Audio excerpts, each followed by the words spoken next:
Hello everyone, this is Ronnie, and I had an interesting phone call. I guess obviously I won't name any names or anything, but I had an interesting phone call. I get a lot of people, talking to me about the festival and interested in coming and things like that. And you get people that uh, they can't make it, they're not able to come. Sometimes they don't have any money, so I'm not sure why they contact or inquire about it, because they then say they don't have an income, they're not working, they've not got any money. So unfortunately, I can't make it free for everyone.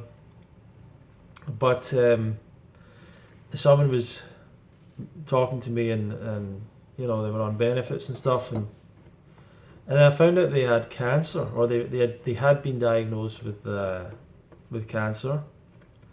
And I was talking to them about all this, and they mentioned that they were taking, they were following the Robert Morse protocol, and they were doing that and following that protocol for like herbs and all that. And I've never really looked into the Robert Morse stuff much, or his practice, what he does. I know people have went through that stuff, and some of his training in that, and some of the idea behind it, and all, and obviously there's the herbs part of it, which is kind of confusing to me. I don't really know why that's such a big deal, but this lady had been diagnosed with cancer. She dealt with a detoxification specialist, I think, someone that had been trained by Robert Morse, who had done an iridology exam and recommended a certain series of herbs. Now, this is like illegal. This is like practicing medicine without a without a license, as far as I'm aware, to be diagnosing people through iridology and recommending them to take herbs. But what I found kind of fascinating was this lady. I didn't realize the herbs, what they cost. So she said for 6 months, she was recommended to take all the herbs, whatever that means, for 6 months, and she paid like £400 for the herbs, right? £400 for 6 weeks of herbs, and she's gonna have to keep on paying that, to keep on renewing those herbs. So if it's £300 for a month, it'll be about £2,000 for 6 months of herbs if she keeps going that long doing it.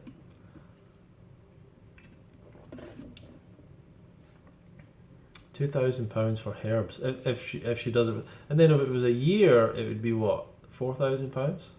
So for a lot of people, that's probably not a great deal of money.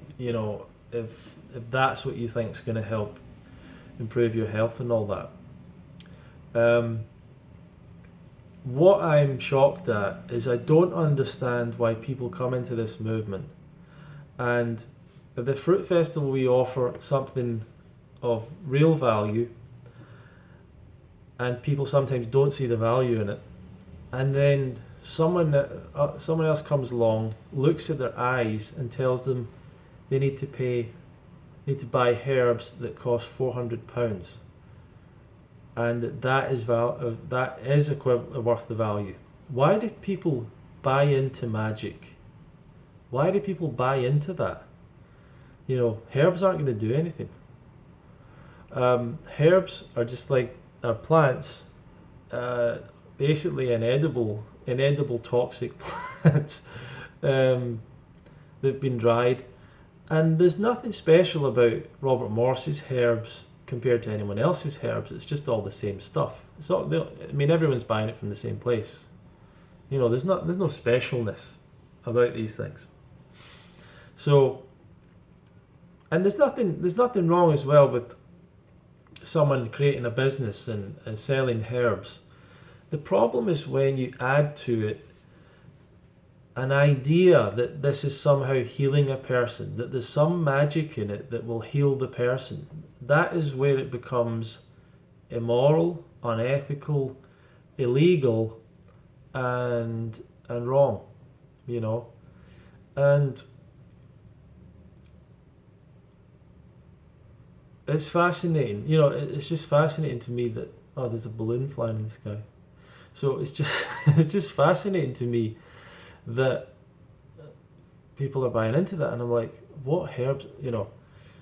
And I always think about this. There's herbs in your local supermarket. I don't know why people think that these herbs are any different. It's the same thing. It's dried stuff. But what it goes to show you is that people buy into magic and are prepared to pay for it. And it's fascinating. It's just fascinating, human nature sometimes. And I guess it's the exact same thing with weight loss. You know, someone will bulk, if that's the right word, bulk. Someone will resist a gym membership or paying for a personal trainer, but they will buy hundreds of pounds of weight loss supplements that are valueless, that do nothing, that never work. But once they find that doesn't work, maybe they'll buy some book that basically is telling them they don't have to change much, like a paleo diet or something like that. Continue to eat unhealthy food.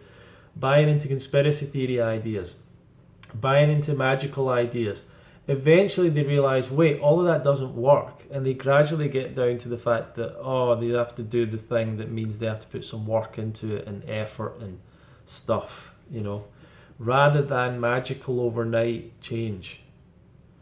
And it seems that in almost every sphere of industry, there's this thing where people buy into the magic, and there's a whole industry around the magical side of it, the instant, you know, when people look to start a business or they look to learn, you know, the skills of entrepreneurship and making money, they buy into mystical, magical ideas. They want to, for some reason, they want the easiest, quickest thing, like changing your mindset is the thing you need to do. Like visualization is going to attract money into your life. You know, how to sell something without selling something, how to market without doing anything, how to advertise in a way that is different to everyone. Like, there's all that weird, like, I don't know, people find that so appealing, like the mystical, the magical, the easiest thing.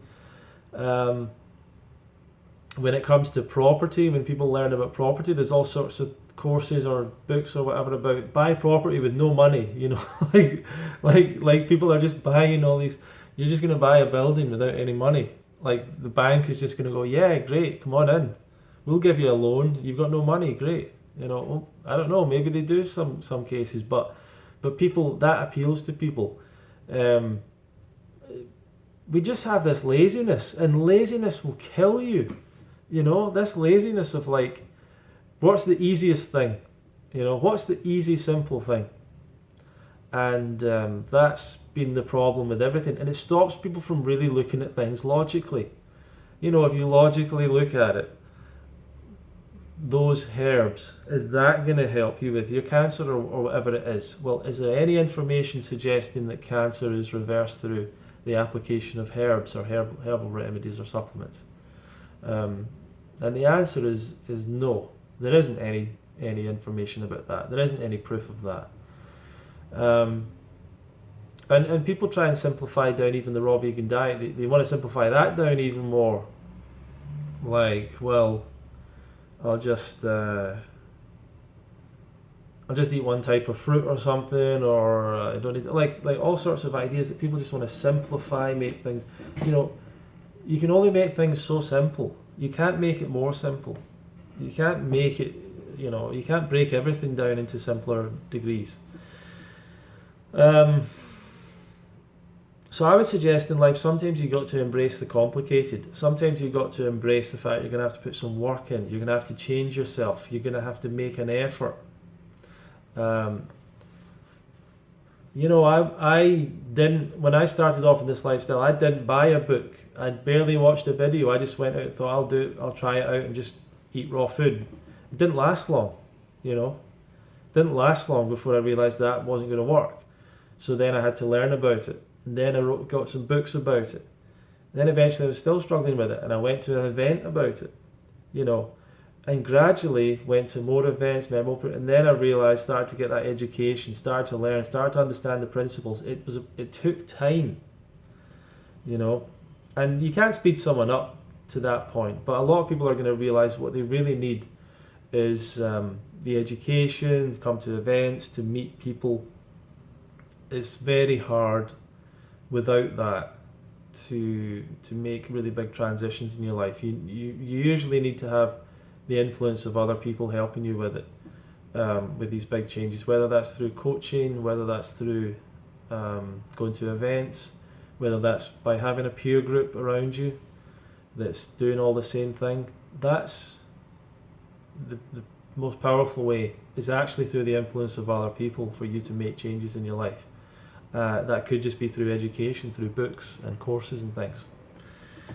So, I mean, I'm not against Robert Morse doing what he does. I do think it's on the borderlines of maybe ethical. I don't know legally if that's not quite right.